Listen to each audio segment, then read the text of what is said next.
This episode of Pool Magazine Podcast is proudly sponsored by Aquamatic Cover Systems, the leaders in functional technology across an entire spectrum of swimming pool covers.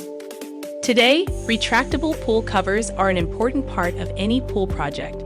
Regardless of your needs or budget, if your concerns are safety, energy efficiency, pool cleanliness, evaporation control, or all the above, Aquamatic has you covered. To learn more about Hydrolux, our most advanced and adaptable automatic system, visit us on the web today at aquamatic.com. Thanks for joining us on another episode of Pool Magazine Podcast. Today I'm chatting with Michael Moore, CEO of Morehead Pools. They're out of Shreveport, Louisiana. Michael, thanks so much for joining us today on the show. And you got it. Glad to be with you. Before we dive deep into our conversation, I figured a good starting point would be if you gave our listeners a little bit of a backstory about your company, your family story, and what Morehead Pools is all about. We're I'm third generation pool builder, retailer, small retail, have a service division as well. My grandparents went to work in the pool business in the 60s with Mr. Morehead. My last name's Moore, and we are Morehead Pools. My name's spelled two O's, Morehead spelled with one. But I get to tell the story a lot, and that's cool. It makes for great conversational pieces. But my grandparents went to work for Mr. Morehead back in the 60s. And in the mid 70s, he decided they really kind of wanted to do it. And Mr. Hall Morehead, he decided he wanted to focus on other markets that he was in the southern Louisiana region. We're in the northern part of that, kind of close to Dallas, if you will. And so they kind of got together and created an agreement. And my grandmother was running his operation, and she actually purchased the company. We can't verify this. I don't know who could. Within the pool industry space, but I think she was one of, if not the first, woman pool business owner. It was 1975 when she acquired ownership of Morehead Pools, and it's kind of cool. My grandfather quit the power company as a pole climber for the power company in the 70s, came over and got on the end of a gunite hose, and of course we were doing everything all in-house back in those days. And my father took over in the late 90s, and then I took over in 2015. I was vice president of sales and did a lot of design sales work, mainly with the company when I graduated college in 2003. And then he passed away suddenly in 2015 and kind of escalated his exit strategy and my takeover a little quicker than we had, but we had it drawn out. But that nonetheless took over in 2015 and been the president CEO ever since. And we're not boutique, but we're certainly not volume. We build about 55 plus pools a year, about a pool a week or so. Cater a little more to the middle to obviously the upper end. Strictly build in-ground concrete, gunite. And like I said, we got a repair service division. We clean about 400 plus pools a week within our service division. And then we've got some small retail here where we do chemicals and parts mainly, nothing really over the top. Don't do hot tubs or saunas or anything like that. But that's kind of us in a nutshell there quickly. Well, I've been watching your firm's trajectory over the years. I mean, you guys have been racking up one award after another. In 2011, you guys cracked the top 50 pool builders list. And recently in 2023, you were named one of the top 10 pool builders in the nation by Pool and Spa News. Now, that's no small feat for a pool firm located in Shreveport, Louisiana. It's a small, mid-sized town, but you're in good company with lots of well-known firms servicing some of the biggest cities in the nation. What do you think has been the secret that's paramount to your guys' success in that market? Yeah, I think it's just our philosophy and the strategy, and I give it the foundational principles of it. Obviously, I would totally throw the credit towards my grandparents and my father, with just the work ethic that they had. Back in the 70s and 80s, it was just and it still is a little bit today, but it's just put your nose to the grindstone. And my grandfather's on the end of a gunite hose. My father was on the end of a gunite hose. I've been on the end of a gunite hose, but I didn't stay as long as they did. But back in the 2011, we decided or tried to get into the top 50 in the Pool and Spa News, and that was back when it was revenue based. So we were very hesitant because again, we're not a big firm, and it was strictly who did the most in volume. And back in those days, Blue Haven was always number one. And kudos to Pool and Spa News where they changed that years ago. And and said, no, it's not just money. It's more than that. It's full encompassing. What kind of company are you? What internet presence do you have? What social marketing? What are your philanthropic efforts? What kind of revenue do you produce? How do you train your employees? And those are just like our core values of what we are. We're driven with our employees and our team, and we always spent tons of money reinvesting in them. And when we crack that, we've been on a kind of trajectory up ever since. And a couple of years we've slid in a few spots. Can't really point to why, but then we've been in the top 10, I think 3 or 4 times the past 8 to 10 years. And we really credit it to our team and double down on the people. The tenure within our organization I'm 44 years old. Our oldest tenured employee, our team member, is 38 years here. So here right after I was born. And, obviously we've got the 1 to 2 year guys, but over 60 or 70% of our team has been here for 10 years plus. Not to say we're not always growing with new hires, but that just speaks to the type of investment we put into our people, the things that we do, the education, the community size effort that we put into them, from fellowshipping and just kind of creating a family atmosphere is what we've always tried to do. And I think it's lended itself to our success. You mentioned the Shreveport market, which I'm fine with people like looking at it and going, Shreveport, where's that at? I couldn't even point it on a map if you kind of gave me a 300-mile radius. And I'm okay with that. And one thing I've always told people around the country, I have friends in Dallas, Houston, Phoenix, big pool markets, big builders. I have friends that within the industry I've created over the years who only build 3 or 4 pools a year, who build 2,000 pools a year at one time. And that's great. We love Shreveport, and I have friends that build in small markets all over this country, and they're like, "Wow, we're in a market that just doesn't lend itself to that type of work. We're just gonna stay in this lane of entry level, cookie cutter budget for, And I just always, my response to that is always, don't let your market define you. And I think there's opportunity for quality work wherever you are in this country or in North America, regardless. If you're building 3 pools a year in Toronto or Montreal, Northern Canada, or if you're building 500 pools in Orlando, Florida, there's opportunity to put out quality product in quality backyards, regardless of your market and what you think your market is.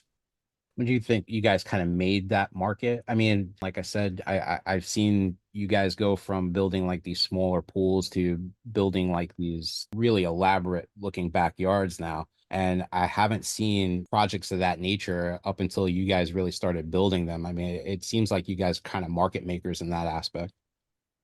We do. We are not afraid of anything, quite honestly. We don't apologize for the things that we kind of push ourselves. We try to push ourselves every day, from our design team, our construction team, our service division. We want to push to be better. We don't standard status quo just doesn't resonate with me, or it doesn't resonate with our team and our company's culture. And people know that. And I guess it took a little while, because I mean, here I am to say that in the 70s and 80s, my grandmother made a great living, and my grandfather, of walking in somebody's backyard with the old, I think they were called pool quip. They were like baby blue stencils, like cardboard stencils. And she'd walk in with like a sales brochure, and she'd pull out that stencil, and she goes, "This is the Mountain Lagoon 1836." And she'd flip it over. On the back of it, it said, 1595 with 3 feet of deck. I mean, I guess you'd say our foundation was built on cookie cutter models, but I think in good markets, that's great. In down markets, economic, that is, those areas struggle. And I'm just a guy who just wants to push the envelope. It's just ingrained in my nature. And, my dad was kind of the same way. And so we really started pushing the envelope of, I can remember the first time we built the Vanishing Edge in the early 90s. It was just like, let's do it. We've never done it. It's kind of cool. I mean, they've been around forever, but in the nannies, that was new to us. And we're not going to be afraid to ask the questions, make those relationships within the industry, and have those phone calls, that network.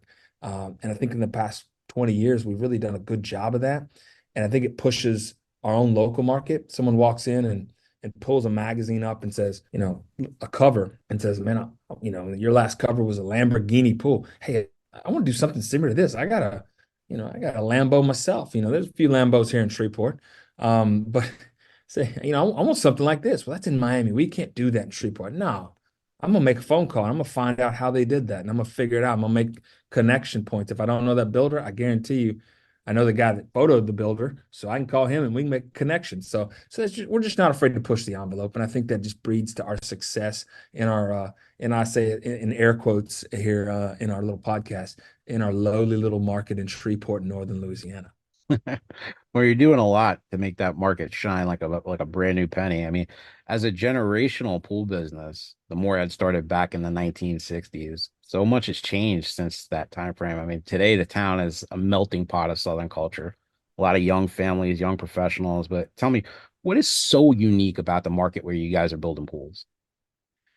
We are very diversified in the industry that we live in. We're kind of in the middle of a lot of intersecting highways. So there's a lot of transit as far as north, south, interstate, east, west interstates. So we're in a heavily traveled area. But the people who reside here in our clientele, we've got a medical school. We've got a heavy legal presence. We have parishes in Louisiana, but county, federal, and local courthouses all within a stone's throw of each other. So this may not be a good thing. I guess it's good for people who spend money, but maybe not a good thing for people who don't think so kindly or fondly of the legal system. But I think we've got more lawyers per capita than anywhere in the South. It's very heavily densed in legal and medical, but Mhm. then we're also heavy oil and gas, much like our brethren to the west in Texas.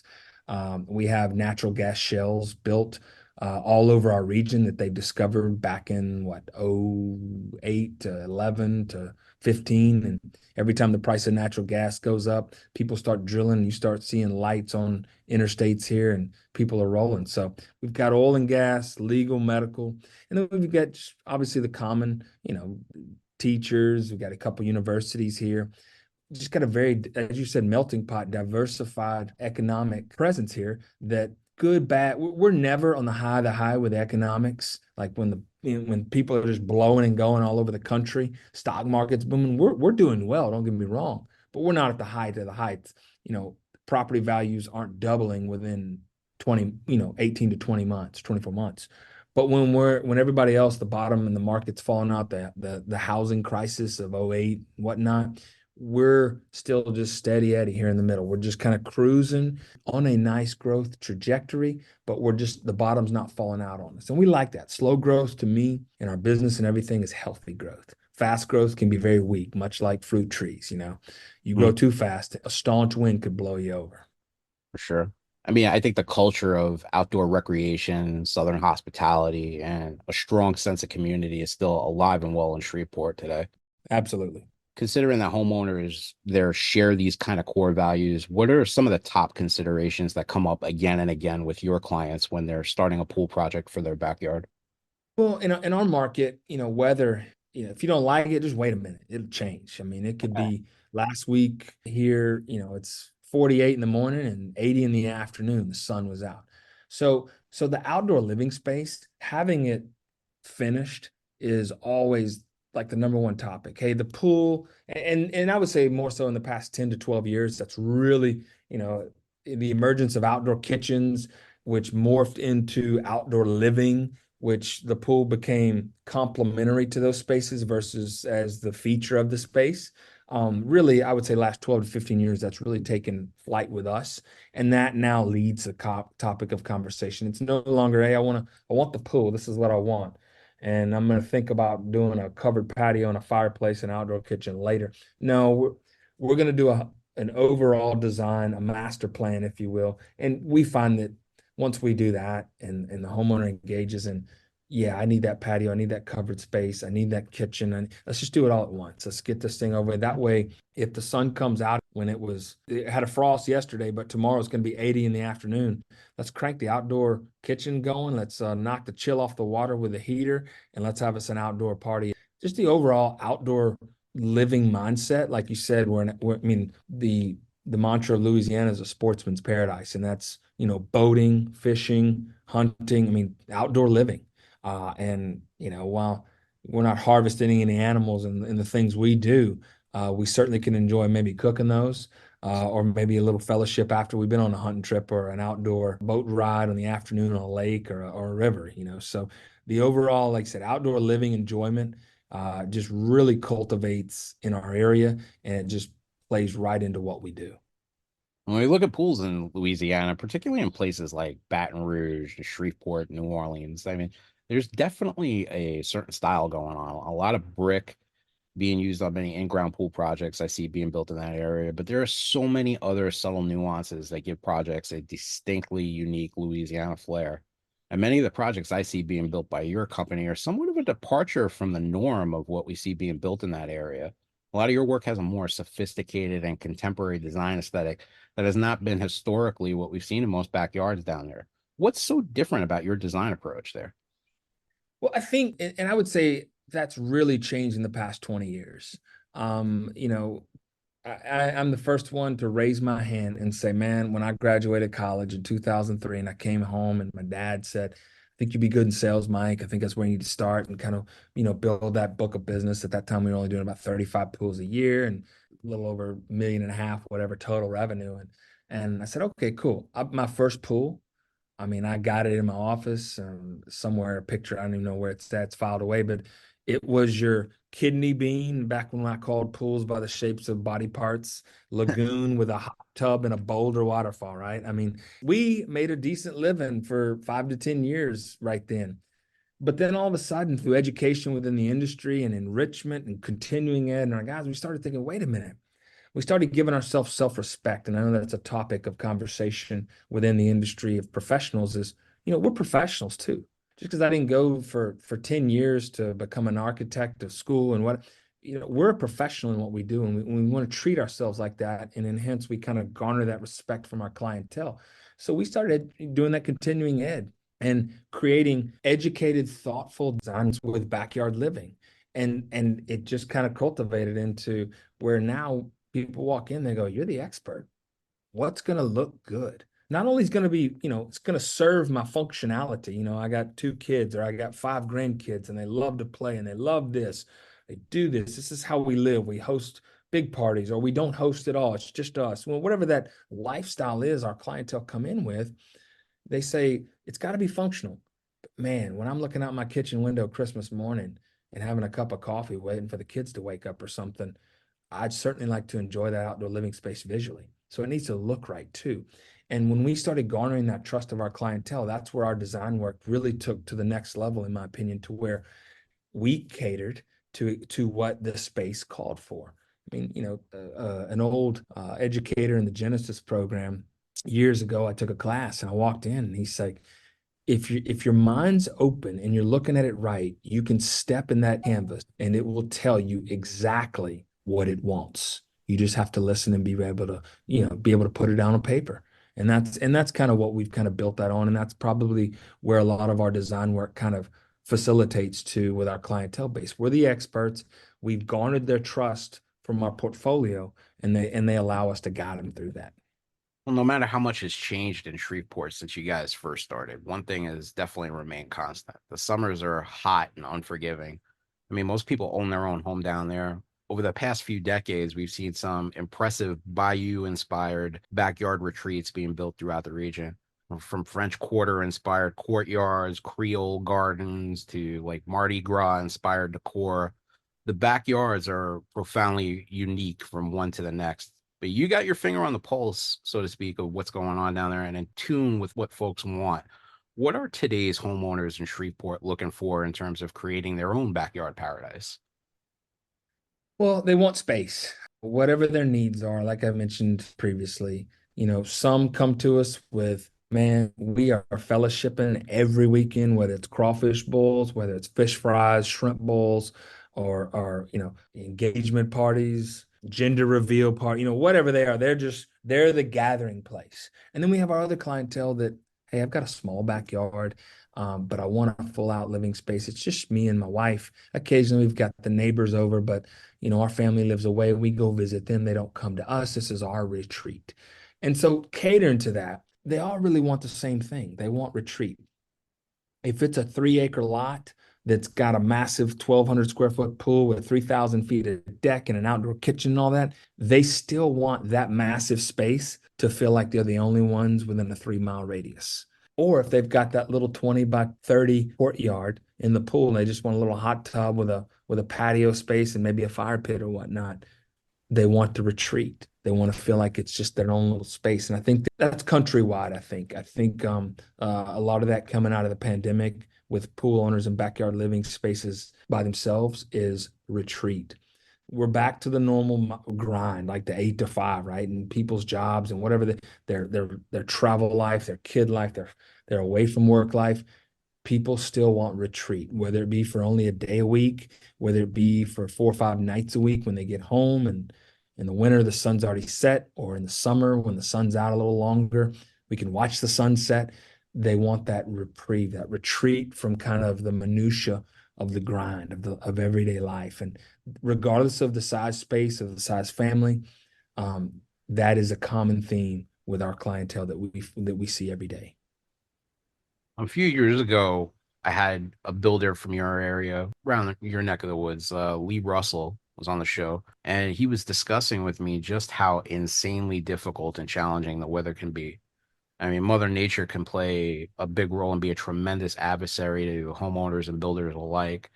I watched a presentation that you gave at the recent Master Pools Guild National Conference where you touched on that a bit, specifically a pool house that was destroyed by a storm. And I was hoping that you could share that story with our listeners. Yeah, we'd just done this Acadian revival is what I think I named it on that one. It was an older home that had a lot of reclaimed materials, timber, brick that building had been torn down and repurposed 10 years prior.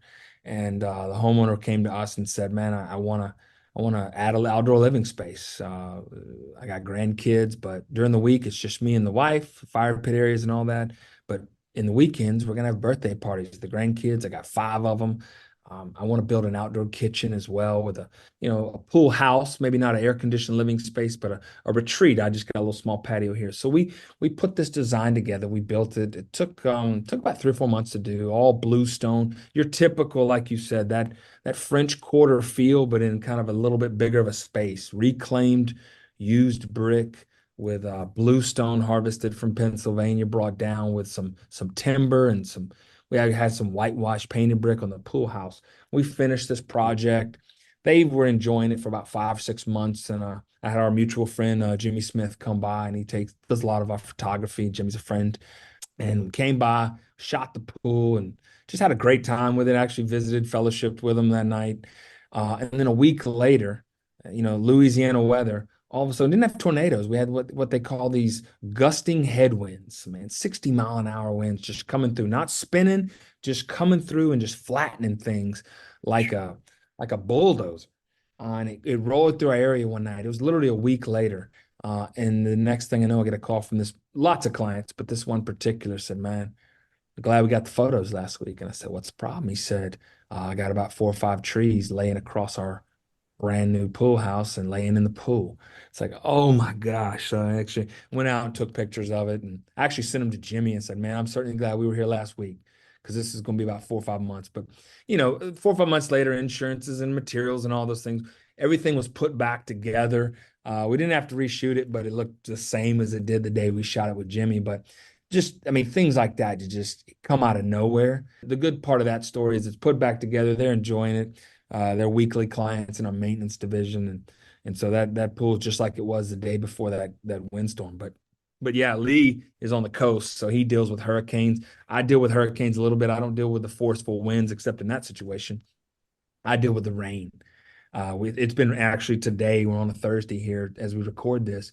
It rained 7 to 8 inches over the past 48 hours here. Fortunately for us, we're always planning for that. We didn't have any open holes. We knew it was coming and we could anticipate it coming.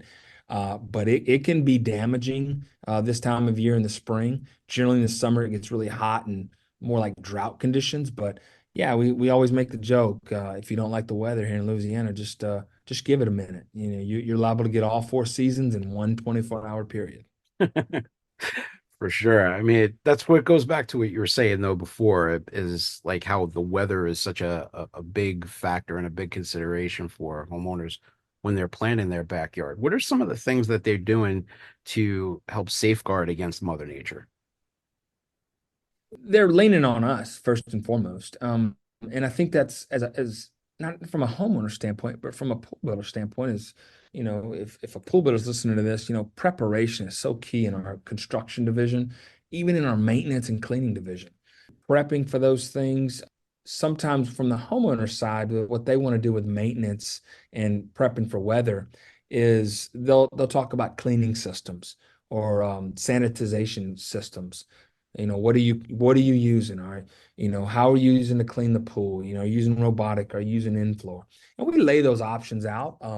Yeah, us specifically, 70, 80% of our clientele are using in-floor cleaners is the way we utilize it. And, that certainly doesn't clean a tree that's laying in your pool out, but it helps with maintenance and windstorms and rain and then the sanitization part of how we operate and how we plumb our pools. We do touch on that throughout our design sales processes.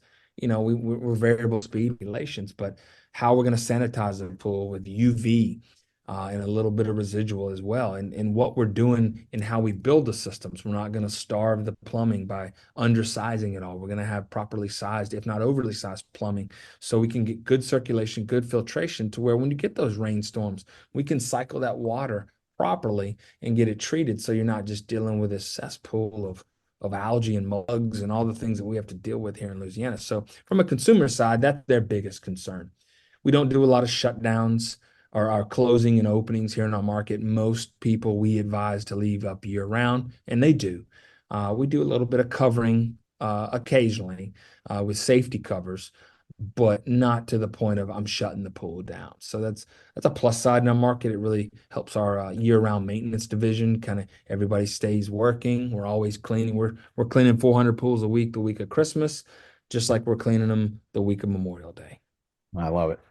Great points, Michael. I mean, one project that you had shown in the Master Pools Guild presentation that you gave really caught my eye, and that was the Gould residence. That was a really great project, and I was hoping that you could discuss that backyard with us a little bit today. Yeah, sure. That project came to me specifically. The home builder's new construction. They're fixing to start pouring the slab, which generally that home builder, I do most of his work, specifically myself within our organization, and we build all the pools in his backyard. And he is a very higher end. He's a 2 home to 3 home a year builder here locally, caters to the upper end, higher end custom work. But this one was unique, and he said, "Man, this was different. We're no brick on this house." I was like, "Okay, was it all stucco? What did we do?" He said, "No, man, this family visits and frequents the Texas Hill Country a lot. They like to go over there and maybe have some family they visit as well. And they've fallen in love with a few homes over there they just love, and they want to build one here." So, okay, let's do it. I mean, it doesn't matter to me. And they had bought a point on one of our waterways here in Shreveport or north of Shreveport. They want a lake, and they bought this beautiful point, 3 lots they bought, and they're building this hill country, this limestone that's harvested. And I said, okay, we've done that a few times before. We don't do it often. And so we began to work through that process. And this family came and said, "Hey, we're empty nesters." And I said, "Okay, you're empty nesters, but you're building a 6 to 7,000 square foot house. And what you're telling me is you've got this big point here and you want 1,000 square foot pool. Okay, fill in the big gap I got between these things." And so then we began to have those conversations, and they said, "Well, we got 2 children, we have 4 grandchildren, and we feel like there's going to be more on the way. And we own a small family business here and what they do and their industry they're working, and got about 50 employees, and we love having them over for Christmas parties and crawfish bowls and Memorial Day. I mean, they really love hosting. It's just built into the DNA of their family." And I said, "Okay, well, yeah, we need about a 1,200 square foot pool. You've got a 3 acre point here on the lake, so you got plenty of space." He said, "But I want it to catch people's eye, and I want it to look like it fits." And so we began to work through all those things. And I like hosting now, but the husband said, "Sometimes I just want to come home by myself, though, and go have a cigar and watch the sunset on the lake." And I was like, "Okay, so there's a lot going on here, but we got plenty of space to achieve it." And sectionalizing those volumes of space within the backyard that gave him those capabilities to where it just wasn't this mass of a parking lot of concrete and steel and water, but with intentionalness of, okay, when he comes home outside his master bedroom, he can just walk out and have that fire pit and smoke a cigar and watch the sunset. Because tomorrow night's the crawfish bowl, but tonight it's just me and my wife. And so we designed that space, but then the materials came into play. And you've got this Austin limestone stacked around the house, but what are we going to do around the pool? And he said, man, I want to just continuous theme. So we harvested all the paving, 4,000 feet of paving, even on the front patios and some of the driveway areas. We actually paved in the limestone we harvested from Luter, Texas, which is kind of in the hill country, and brought it into play. And then obviously some of our partners that we work with, obviously Pebble Sheen Interior from Pebble Tech, all the equipment, the fire water bowls, that was a little more pizzazz. They wanted a little wow factor. Obviously, you spend that kind of money and invest that kind of time and space, allocate that kind of space into your backyard living. You want a little bit of flair. And so we had some fire water bowls from Fluidra, who's our main equipment partner, that we utilize, and fully automated. The home's fully automated, all synced together. But that project took about 2 years from initial visit to the end. And as we got closer to the end, the home builder decided to put it on what we call the Parade of Homes, which is where for one weekend here locally, people can, buy a $20 ticket and they can come through and view the home builder's work, our work, a lot of the other contractors and trades work, and get ideas, but also make connections and say, well, man, I love what you did here. I'd like you to do this for me. And actually, that was last year we did, or year and a half ago that was actually took place. So we put that on the parade and we worked it. And 2 or 3 projects came from it, but it was a fun project. Sometimes those things span out. Some of our projects take 8 weeks to build, and it's in, out, bam, thank you, move along, and people love us for that. But then sometimes you actually get to kind of guide and kind of hold the hands of your clients and walk through selections and be very intentional with the whole process. And a 2-year build is a long time. Not that they were waiting on us, we were waiting on them, etc. But it develops more of a relationship, and you find at the end of those types of projects, it's more than just a client. Now we've got some friends, if you will, because you develop those relationships. You got to know the family. The grandkids were probably involved in the tile and the pebble sheen selection, which they were in this case. So those are fun. Those are fun projects to talk about, and they're always much like a parent, when I did that presentation, much like a parent when they're showing off their kids, or grandparents with their grandchildren. It felt like that was one of my own I was showing everybody. I was really proud. And plus, again, developed a relationship, created new friends through that build process with them. So it's always fun to show off those kind of work that we do.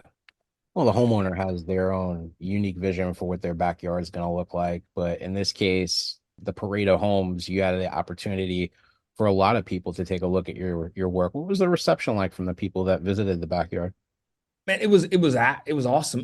I worked it myself just because I'd done the design work, and I like to speak to my own work a lot of the times, and I have developed a relationship with the builder as well. So I would camp out there for 2 days in the kitchen, and we'd walk out to people who wanted to talk about the pool. I think we had no short of 1,500 to 2,000 people walk through that weekend.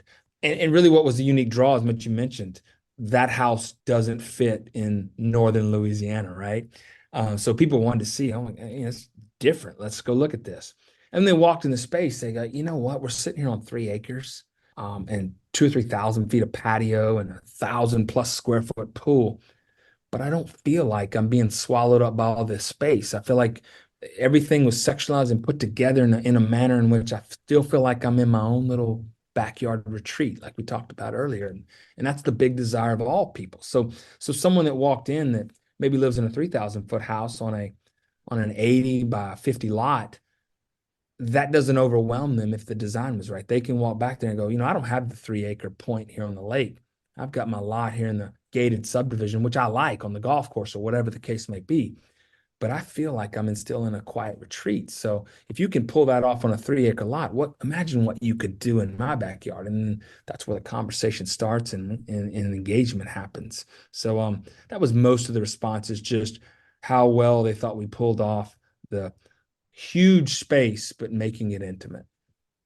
Well, kudos, Michael. It's a great project. I mean, thanks so much for taking time out today talk shop with us. I really enjoyed having you on the show. Yeah, man, it's always a pleasure to talk shop, if you will, about things that I'm passionate for, which, backyard living is somewhat developed, but it's kind of in my blood.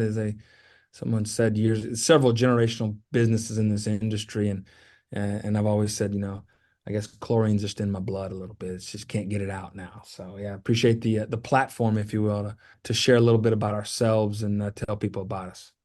Well, they'll be able to see this project on the cover of our next issue of Pool Magazine.